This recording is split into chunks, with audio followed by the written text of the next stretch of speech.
Good morning dear students, welcome to the YouTube classes of the Proton Academy। मैं मीनाक्षी शर्मा आज आपके पास नया lecture लेके आ रही हूँ, लेक्चर नंबर 6। उसमें आज हम बेटा haloalkanes and haloarenes chapter को वापस से कंटिन्यू कर रहे हैं। उसी में हमने जो मैं प्रीवियस क्लास पढ़ाई थी आपको, उसमें मैंने physical properties of haloalkanes मतलब कि हेलो एल्केन्स व हेलो एरीन के भौतिक गुणों का हमने स्टडी किया था। भौतिक गुण हमने डिस्कस किए थे जिसे इंग्लिश में हम फिजिकल प्रॉपर्टीज़ बोलते हैं।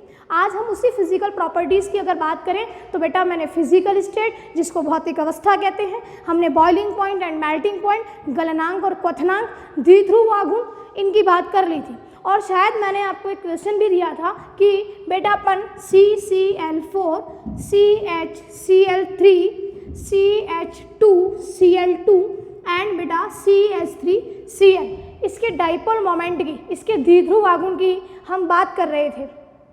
ये क्या है बेटा? कार्बन टेट्राक्लोराइड, ये क्लोरोफॉर्म है, ये डाइक्लोरो कार्बीन भी बोलते हैं इसे हम, और it is a methyl chloride. ये हमने इसकी नेमिंग ये तो आपने पढ़ रखी है, पर मेन जो क्वेश्चन था कि इसका हमें म्यू आइडेंटिफाई कराना है। बेटा यहाँ आप देखेंगे सभी जो कार्बन है क्या वो sp3 संकृत है, और बेटा sp3 संकृत है और सारे के सारे बॉन्ड पेयर बनेंगे तो इनकी ज्योमेट्री, इनकी जो ज्यामिति होगी वो चतुष्फलकीय में आएगी। तो जरा बेटा इधर देखें एक बार, CCl4 को आप इसी तरीके से बनाएंगे ऐसे बेटा। CHCl3, अगर हम CHCl3 की बात करें तो बेटा CHCl3 ऐसे बनेगा एंड CH2Cl2। अब इसमें हमको क्या करना है बेटा? 2 Cl लगाने हैं और 2 H लगाने हैं और CH3Cl, इस CH3Cl में बेटा 3 तो H आएंगे और एक क्या आएगा? Cl आएगा। हम इसी को आगे कंटिन्यू कर रहे हैं। देखा इधर देखें बेटा, CCl4 में आप देखेंगे तो जो कार्बन के साथ जो सराउंडिंग एटम्स लगे हुए हैं, जो इसको सराउंड कर रखे हैं, मतलब कि जो परमाणु घेरे हुए हैं, क्या वो एक जैसे प्रकृति के हैं? क्या उनका नेचर एक जैसा है? और हम बहुत अच्छे से ये जानते हैं कि जो डाइपोल मोमेंट है, जो द्विध्रुव आघूर्ण है, वो एक वेक्टर क्वांटिटी है, वो एक सदिश राशि है। ये आपने केमिकल बॉन्डिंग में पढ़ा है। तो बेटा मुझे ये बताइए, C और Cl में से क्या क्लोरीन की विद्युत ऋणता कार्बन से ज़्यादा होगी? क्या क्लोरीन की इलेक्ट्रोनेगेटिविटी कार्बन से ज़्यादा होगी कि नहीं होगी? तो बेटा इनके बीच का जो डाइपोल है क्या वो क्लोरीन की तरफ जाएगा? ऐसे ही यहाँ पे भी Cl की तरफ आएगा, यहाँ भी Cl की तरफ आएगा और यहाँ भी Cl की तरफ आएगा। एक बात ध्यान रखें, मान लो इस डायरेक्शन का जो द्विध्रुव आघूर्ण जो भी आ रहा होगा, X, Y, Z जो भी इसकी वैल्यू है, अब आप मुझे बताएं ये जो 3 है ये आपस में 109 degree 28 minute 109 degree 28 minutes angle पे होंगे। बिकॉज आपको पता है कि जब sp3 संकरण होता है, जब sp3 हाइब्रिडाइजेशन होता है तो बॉन्ड एंगल बेटा कितना आता है? 109 डिग्री 28 मिनट्स आता है। तो बेटा ये जो 3 बॉन्ड आपको दिख रहे हैं, इनका रिजल्टिंग बीच में निकल के आएगा। ठीक उसी तरीके से जिस तरीके से 2 बॉन्ड, यदि 2 बॉन्ड अगर 120 डिग्री पे हो, 120 डिग्री पे हो, तो उनका रिजल्टिंग बीच में निकल के आता था। ठीक उसी तरीके से क्या इनका रिजल्टिंग भी बीच में आएगा, और बेटा उसका मैग्नीट्यूड इसके मैग्नीट्यूड के इक्वल होगा। मान लो ये वैल्यू A के इक्वल आ रही है तो इन 3 का जो रिजल्टिंग आएगा वो भी A आएगा। अब ये A और A अपोजिट डायरेक्शन में होंगे तो क्या कैंसिल कर लेंगे कि नहीं कर लेंगे? ये ऊपर की तरफ A जा रहा है, इनका A नीचे आएगा, तो क्या रिजल्टिंग डाइपोल बिकम्स 0? क्या इसका परिणामी द्विध्रुव आघूर्ण 0 के इक्वल हो जाएगा? नहीं हो जाएगा, यानी बेटा इसका म्यू क्या हो जाएगा? 0। तो ये तो फिक्स हो चुका है कि इसका डाइपोल मोमेंट 0 होगा। बट आप ये मत समझना कि इनका भी डाइपोल 0 होगा, नहीं हो सकता। क्यों नहीं हो सकता? बेटा सारे सराउंडिंग एटम्स जो कार्बन के साथ 4 बॉन्ड लगे हुए हैं वो सारे के सारे एक जैसे नेचर के नहीं हैं। आप मुझे बताएं, जैसे C और H की अगर मैं बात करूं बेटा, तो C और H में से क्या H की इलेक्ट्रोनेगेटिविटी ज़्यादा होगी या कार्बन की ज़्यादा होगी? बोलो, कार्बन की ज़्यादा होगी तो इसका डाइपोल मोमेंट इधर की तरफ आएगा। तो बेटा इधर देखो, ये इसका डाइपोल इधर आएगा, इसका डाइपोल इधर आएगा, इसका डाइपोल। आपको तो वेक्टर आने चाहिए और देख लें कि वेक्टर कैंसिल हो रहे हैं या वेक्टर एक दूसरे से कैंसिल नहीं हो पा रहे, पर रिजल्टिंग जो वेक्टर निकल के आ रहा है वो नॉट इक्वल टू 0, वो 0 के इक्वल नहीं है। तो जैसे मान लीजिए यहाँ पे अगर हम बात करें, इसका डाइपोल X आ रहा है, Y आ रहा है, Z आ रहा है, जो भी आ रहा है, पर आप मुझे बताएं इनके बीच का जो थीटा होगा क्लोरीन का साइज थोड़ा बड़ा है कि नहीं है। आप ये मत बोलना कि इन तीन का परिणामी जो आएगा वो इस H से कैंसिल हो जाएगा। बेटा कैसे हो सकता है, आप खुद सोच के देखिएगा। C और H का जो द्विध्रुव आघूर्ण होगा वो इन CCl के परिणामी के इक्वल तो नहीं हो सकता।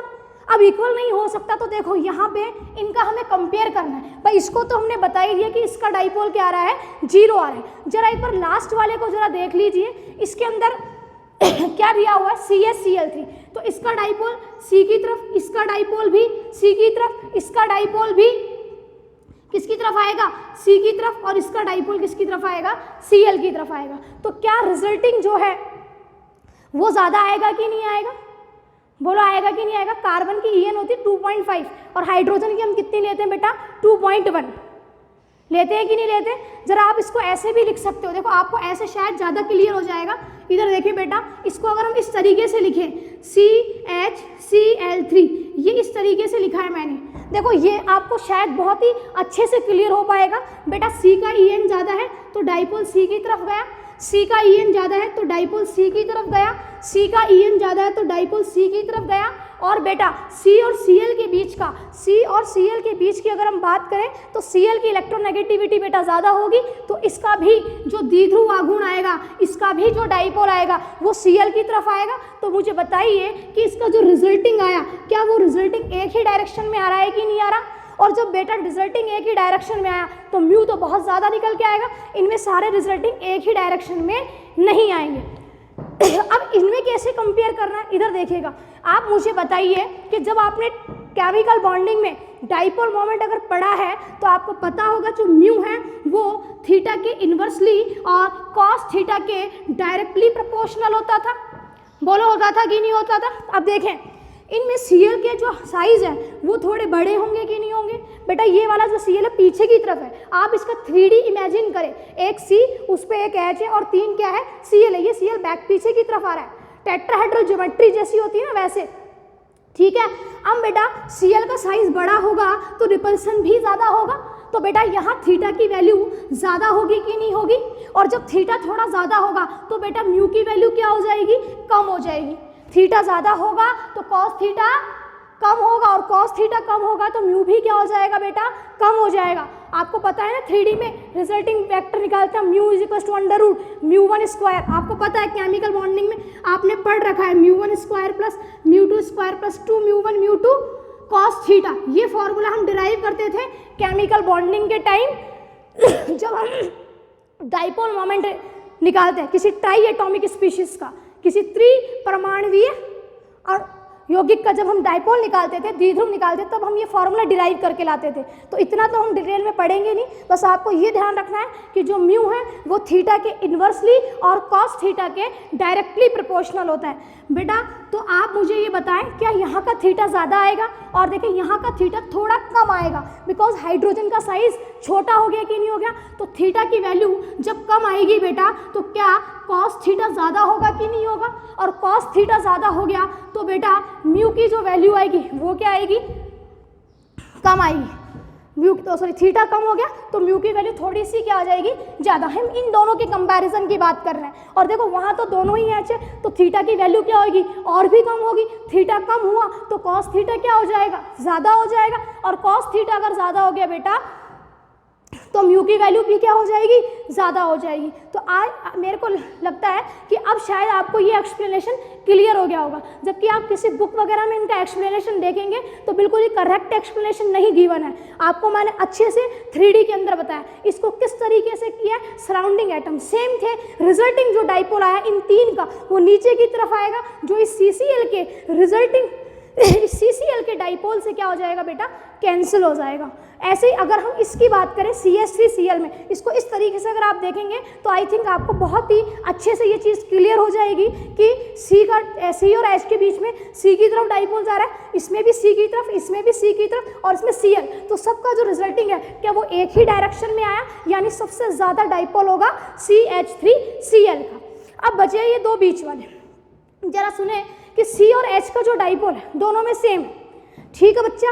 अब मुझे बताइए क्या Cl और Cl जब है तो इनके परमाणु के जो आकार हैं, जो इनका एटॉमिक साइज है वो बड़ा होगा, और एटॉमिक साइज बड़ा होगा तो बेटा थीटा की वैल्यू क्या ज़्यादा होगी कि नहीं होगी? सॉरी, अगर थीटा ज़्यादा होगा तो कॉस थीटा कम, और कॉस थीटा कम तो म्यू कम। लेकिन यहाँ वाला थीटा इसके कंपैरिजन में थोड़ा क्या होगा बेटा? कम होगा। अगर थीटा कम हुआ तो कॉस थीटा बढ़ा, और कॉस थीटा बढ़ा तो म्यू भी बढ़ा। सही है? इसका मतलब CCl4 तो नॉन पोलर है, अध्रुवीय है। बाकी ये सब कैसे हैं? ध्रुवीय, क्योंकि इनके डाइपोल मोमेंट, इनके द्विध्रुव आघूर्ण जो है वो 0 के बराबर नहीं आएंगे। तो मेरे हिसाब से आपको ये क्लियर हो गया होगा। क्या आपका भी यही ऑर्डर आया था? मुझे कमेंट बॉक्स में बताना कि आप लोगों का भी म्यू का ऑर्डर यही निकल के आया था कि नहीं आया था, और अब आपको क्लियर हो चुका होगा। चलो अब हम आगे अपने लेक्चर को कंटिन्यू करते हैं।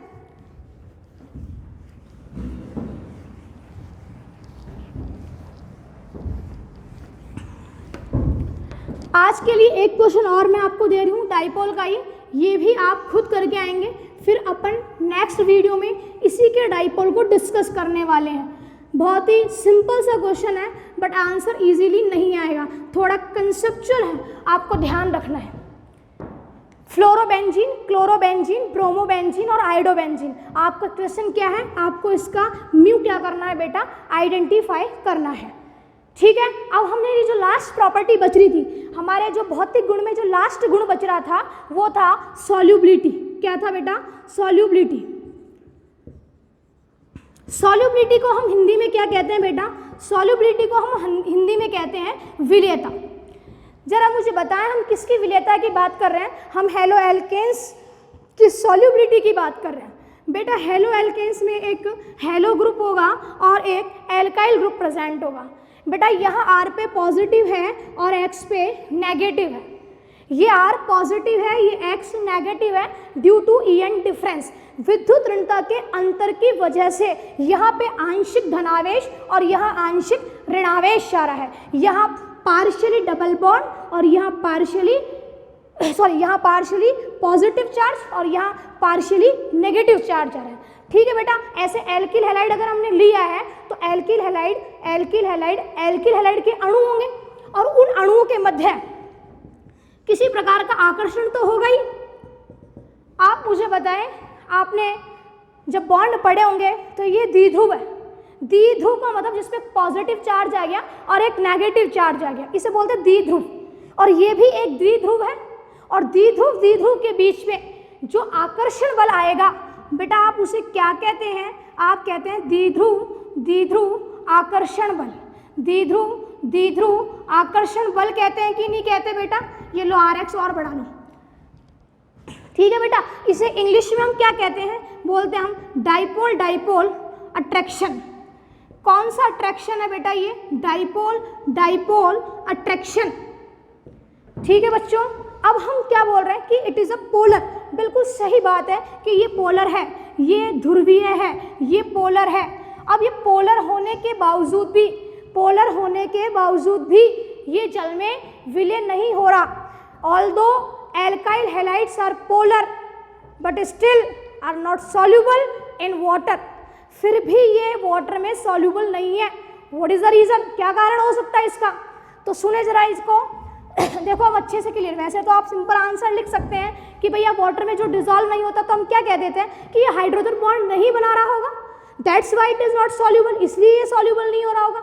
हाँ, ये बात बिल्कुल सही है कि it does not form hydrogen bond with water, कि जब एल्किल हैलाइड को आप वाटर में डालते हैं, जब आप एल्काइल हैलाइड को वाटर में डालते हैं तो ये वाटर के साथ हाइड्रोजन बॉन्ड का फॉर्मेशन नहीं कर पाता बेटा।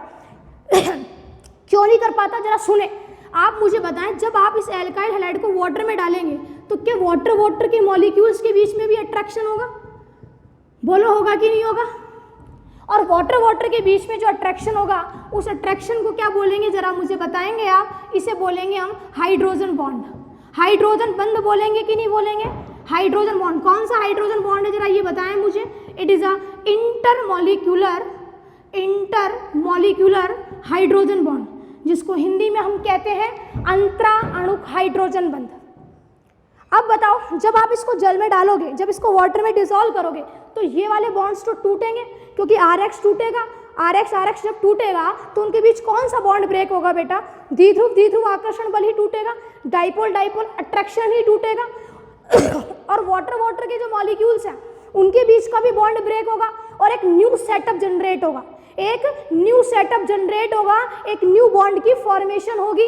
किस किस के बीच में? RX और वाटर के बीच में एक नया अट्रैक्शन डेवलप होगा। तो बेटा इनके जब बॉन्ड टूटेंगे तो बॉन्ड टूटने में एनर्जी चाहिए होगी, और जब एनर्जी चाहिए होगी यहाँ पे तो एनर्जी रिक्वायर्ड है और यहाँ एनर्जी रिलीज होगी। when the new setup form between the RX and water, energy is released out।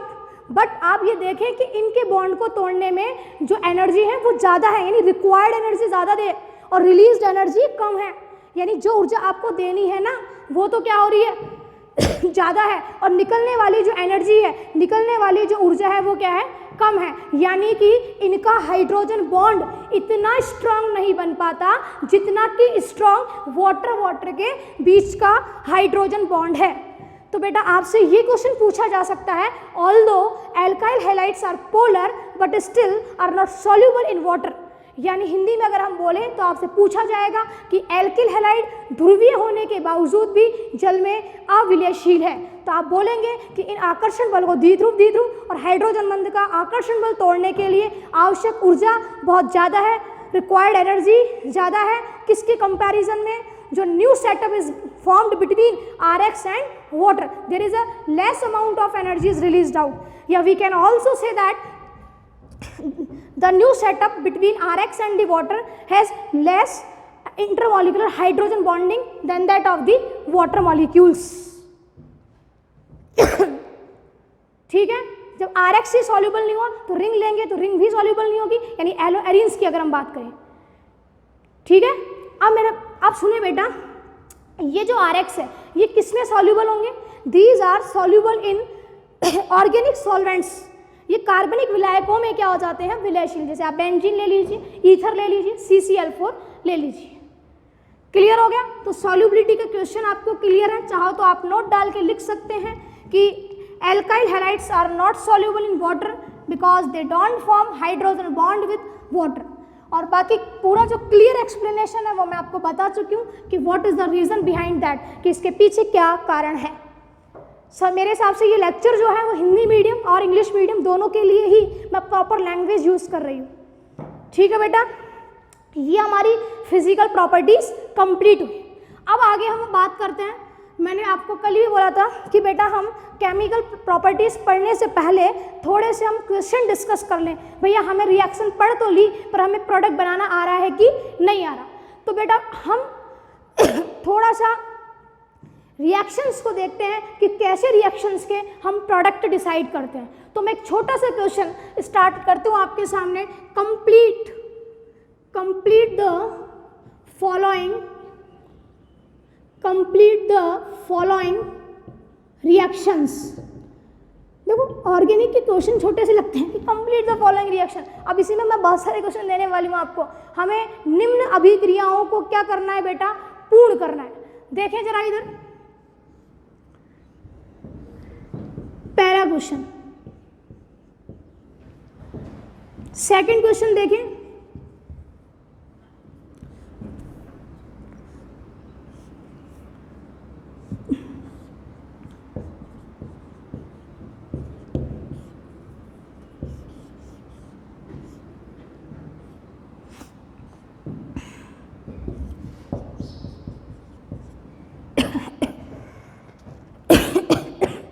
Sorry,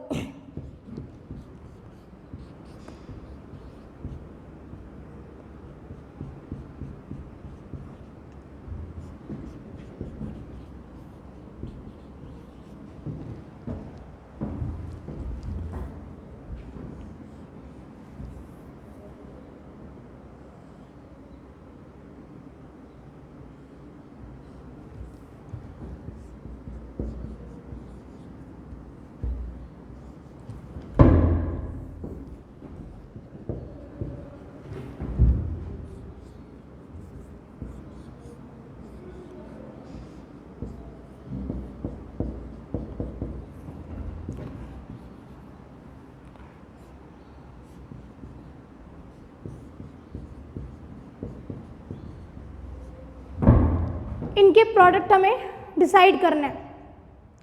ये मैंने 5-6 रिएक्शन ली हैं।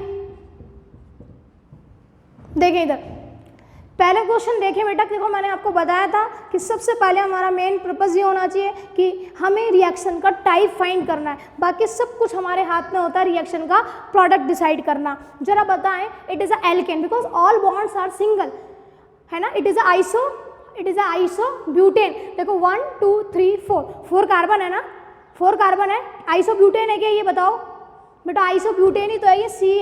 CH के अगल बगल में 2 CH3, एक और CH3 लग गया, ये आइसो हो गया और ब्यूटेन है ये। बात समझ में आ रही है भैया। CH हो गया ना ये, और 2-3 CH3, ये ग्रुप आइसो है। 2 मिथाइल प्रोपेन भी बोल सकते हैं हम इसको। 1 2 3 2 मिथाइल प्रोपेन। मतलब मैं ये आपको बताना चाह रही हूँ कि इट इज एल्केन। अब इसका आपको क्या करना है बेटा, ब्रोमिनेशन, Br2 ब्रोमीनीकरण। और नीचे देखो सनलाइट दे रखी है। आपको पता था बेटा कि it is the characteristic reaction of the sp3 hybridised carbon atom, कि जब सनलाइट की प्रेजेंस में रिएक्शन होती है, जब सूर्य के प्रकाश की उपस्थिति में रिएक्शन हो रही है और हम हेलोजनीकरण करना चाहते हैं, तो आप sp3 कार्बन पे करेंगे। और बहुत ही अच्छे से मैंने आपको ये भी बताया था, reactivity is inversely proportional to selectivity. और मैंने कहा था आपको कि जब बेटा आप ब्रोमिनेशन करोगे, जब आप ब्रोमीनीकरण करोगे, तब आपको वो डिग्री ऑफ हाइड्रोजन्स के रिलेटिव रेट्स नहीं देखने थे। लिखे थे ना अपन ने 5 3.81 याद हो तो, जबकि ब्रोमिनेशन में 1682 है, तो उसमें देखने की जरूरत ही नहीं। डायरेक्ट क्या ऑर्डर था हाइड्रोजन्स की रिएक्टिविटी, बेंजाइलिक, एलाइलिक, याद है 3 डिग्री, 2 डिग्री और 1 डिग्री। तो बताओ यहाँ से कौन सा हाइड्रोजन हटना चाहिए, इस बीच वाला, क्योंकि ये 3 डिग्री हाइड्रोजन है बेटा। जब ये हाइड्रोजन हटेगा तो क्या बेटा इसकी जगह Br आ जाएगा। समझ में आया भाई। यहाँ पे ये तीनों 9 हाइड्रोजन दिख रहे, 3 3 6 और 3 9, ऑल आर दी 1 डिग्री। ये सभी के सभी 1 डिग्री हाइड्रोजन्स हैं। और ये बीच वाला हाइड्रोजन बेटा 3 डिग्री है। आपको रिएक्टिविटी हाइड्रोजन की बताई थी, 3 डिग्री, 2 डिग्री और 1 डिग्री। अब देखें ये क्लोरीनेशन है और सनलाइट की प्रेजेंस दे रखी है। एक कार्बन के चारों तरफ कार्बन है, इट इज़ अ नियोपेंटेन। ये नियोपेंटेन है बेटा। और आपको ये भी बताया था जब आप क्लोरीनीकरण करो तो आपको रिलेटिव रेट निकालनी पड़ेगी कि हम कौन सा हाइड्रोजन हटाएं। बट यहाँ ऐसा करने की जरूरत है कि आप बताइए मुझे, नहीं, क्योंकि सारे हाइड्रोजन एक जैसे ही हैं। किसी भी हाइड्रोजन को आप रिप्लेस कर सकते हैं। क्या मैंने आपको बताया था कि नियोपेंटेन में 100% एक ही प्रोडक्ट मिलेगा। क्या बेटा नियोपेंटेन में 100% एक ही प्रोडक्ट मिलता है क्या?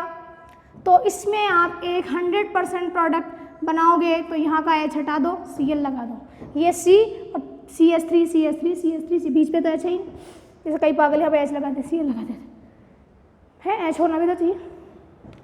जैसे ये रिएक्शन है, इसके एरो पे क्या लिखा हुआ है, इसके एरो पे लिखा हुआ है NBS। क्या मैंने आपको NBS बताया था बेटा? NBS is N bromosuccinimide. NBS is N bromosuccinimide. यानी कि NBS कहाँ पे वर्क करता था बेटा? ये वर्क करता था allylic and benzylic position of organic compound. जो आपके पास कार्बनिक यौगिक है, उस कार्बनिक यौगिक में एलिल और बेंजिल स्थिति कौन सी है, जरा बताएं। इसमें आप देखेंगे तो क्या कहीं एलिल और बेंजिल बन रहा है? बेटा एलिल को आइडेंटिफाई करने का तरीका क्या मैंने आपको बताया था? कार्बन, डबल बॉन्ड कार्बन और फिर कार्बन। क्या ये वाली पोजीशन बेटा एलिल होती थी? एलाइलिक, इंग्लिश में बोलते हैं एलाइलिक और हिंदी में एलिल बोल देते हैं।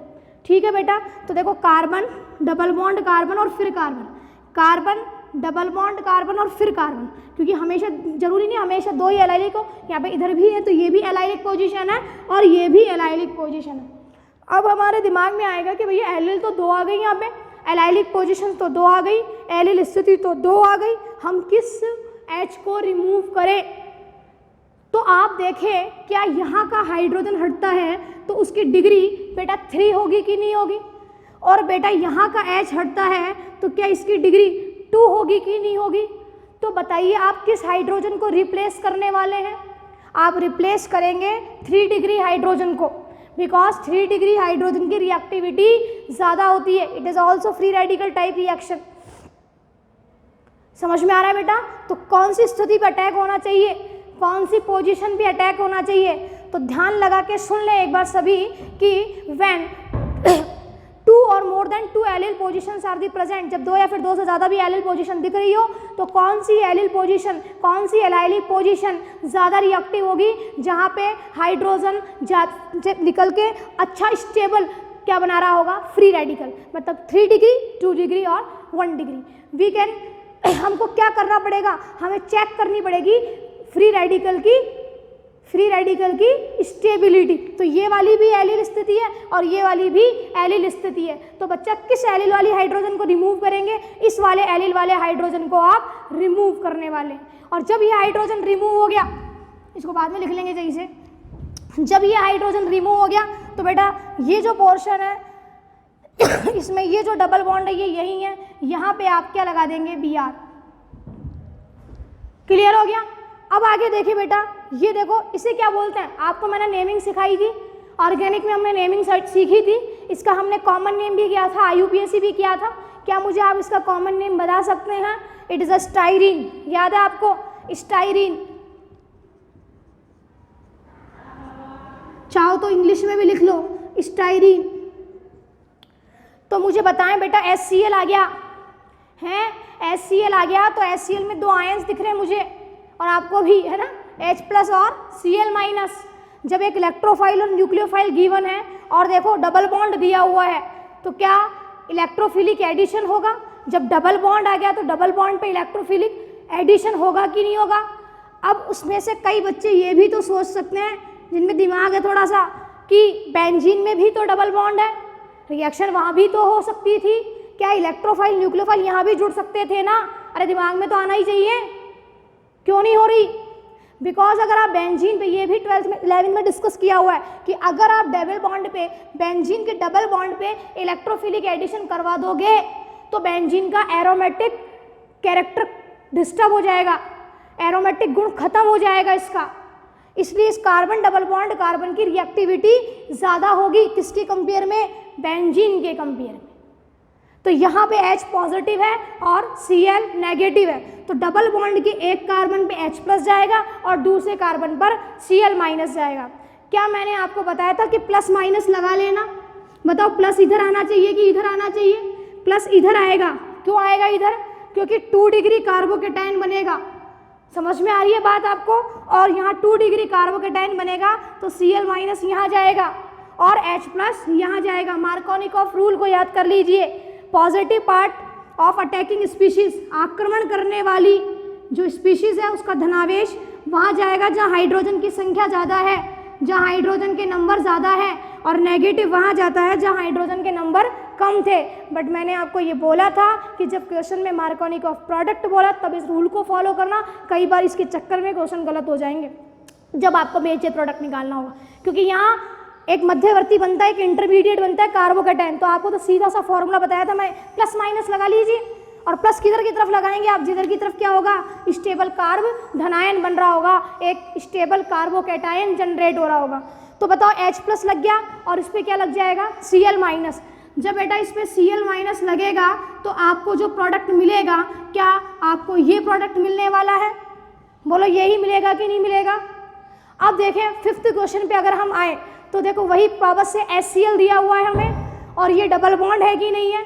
अब HCl में बेटा H पे तो पॉजिटिव आएगा और Cl पे क्या आएगा, नेगेटिव चार्ज आएगा। यहाँ पास में डबल बॉन्ड है, इसका मतलब इलेक्ट्रोफिलिक एडिशन रिएक्शन होने वाली है, इलेक्ट्रॉन्स नहीं, योगात्मक रिएक्शन होगी। तो बेटा हाइड्रोजन को कहाँ भेजेंगे, जहाँ हाइड्रोजन का नंबर कम होगा, नहीं तो वही प्लस माइनस लगा लीजिए, क्या प्लस इस साइड और माइनस इस साइड आना चाहिए कि नहीं आना चाहिए? क्योंकि इधर प्लस आने का मतलब इसकी डिग्री कितनी हो गई है, 3 हो गई, और 3 डिग्री कार्ब धनायन बेटा ज़्यादा स्टेबल होता है। 3 degree carbocation is more stable then 2 degree carbocation. तो आप हमेशा प्लस, पहला प्लस उसी साइड लगाएं जिस साइड स्टेबल कार्बोकेटाइन बन रहा हो। मान लो रीअरेंजमेंट होता है तो आप रीअरेंज कर लेना, पर लेकिन मार्कोनिकॉफ रूल के अकॉर्डिंग बोला प्रोडक्ट बनाने को, तो फिर रीअरेंज मत करना, रूल के अकॉर्डिंग प्रोडक्ट बना दीजिएगा। तो ये H+ यहाँ गया और ये Cl- यहाँ आया, तो बेटा इस रिएक्शन में जो प्रोडक्ट निकल के आएगा वो क्या आने वाला है, ज़रा आप बताएंगे कि ये जो डबल था ये सिंगल में बदल गया, यहाँ पे H+ लग गया और यहाँ Cl- लग गया। It is the major product of this reaction.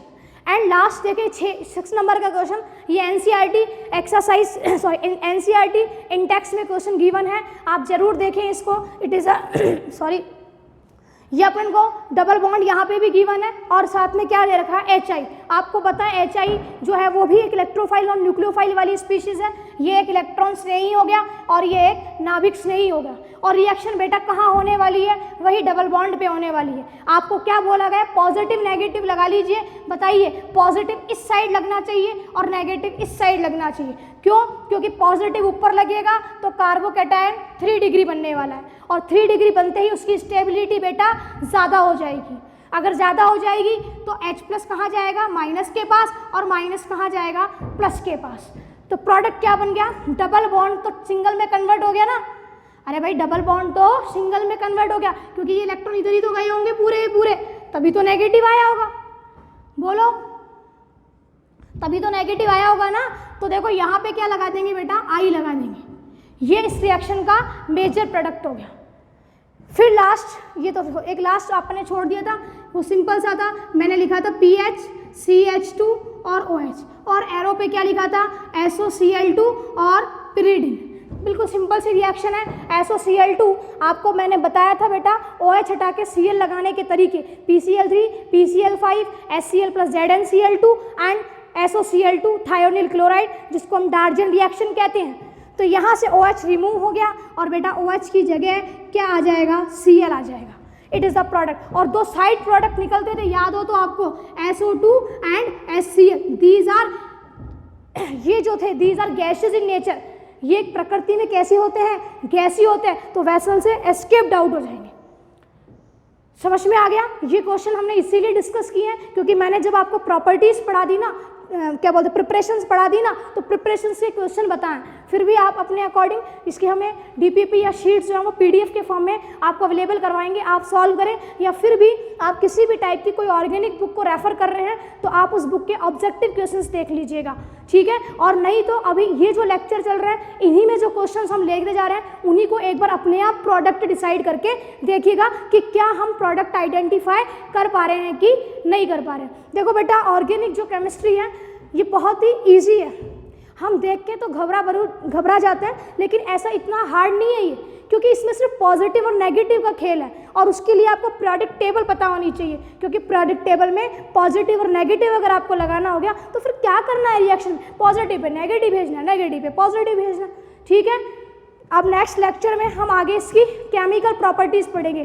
Chemical properties उन्हें अच्छे से क्लियर होगी जिन्होंने लेक्चर 1 से लेके लेक्चर 5 तक कंप्लीट देखा है, उन्हें बहुत अच्छे से क्लियर होने वाली है, ठीक है बेटा। Thank you, bye bye.